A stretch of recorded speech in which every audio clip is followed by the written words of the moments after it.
Earlier this month, there was a series of earthquakes that struck California, but there's also ones that tend to hit closer to home. The closest fault line is the New Madrid. Samantha Rife, a geological professor at Lincoln Community College. Oh, we live in the middle of the country, no big deal, right? But there is a pretty big fault line that runs along the Mississippi River. So, and that can cause some pretty sizable earthquakes.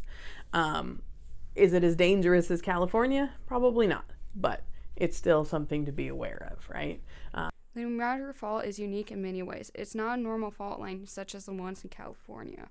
But at some time in the past, 1.5 billion years ago or so, North America started to pull apart right in the middle, right where the New Madrid is today. So North America didn't fall apart here, but there's this big rip in the middle of it, and that's the New Madrid Fault. This becomes a big problem because North America does not stay still on the Earth. It moves around and the continent is rotating very slowly counterclockwise. So it's kind of rotating.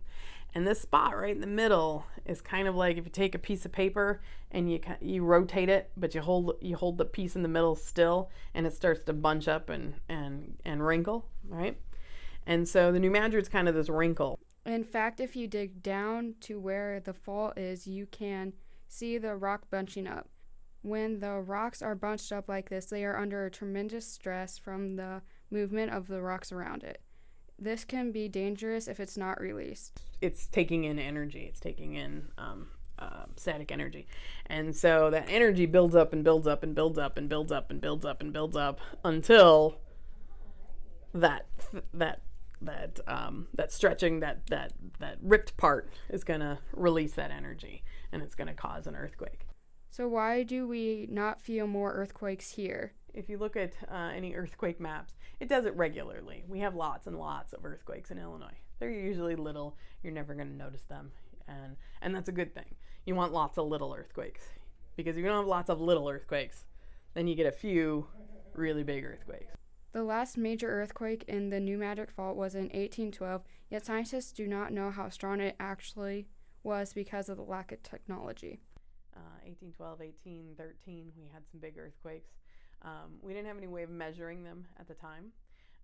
And so we estimate how much based on damage, based on what people talked about, what it felt like, symptoms, things like that. And so some of the estimates come in around a 7 or a 7.5. The big earthquakes in California earlier this month were a lower magnitude than that, at 6.4 to 7.1 at most. The interesting fact is earthquakes move differently here than other parts of the world. The cool thing about the New Madrid faults too is that the fact that the fault is buried and the whole basin, which is Illinois, is covered in dirt. It makes the earthquake waves move differently. And so they actually move farther away from the epicenter than they do in California. Rife provides some tips on what to do when an earthquake occurs. You have a big earthquake. You're supposed to stay where you are, right, for a while. But once it's safe, once you know that the shaking has stopped, that you're not going to have a tsunami, that there isn't a fire because of downed power lines or broken gas lines.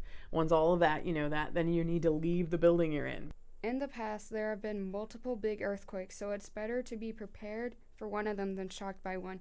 You can find more information at the United States Geological Survey website, which is usgs.org. This has been Abigail Stahl with NPR Podcast Academy.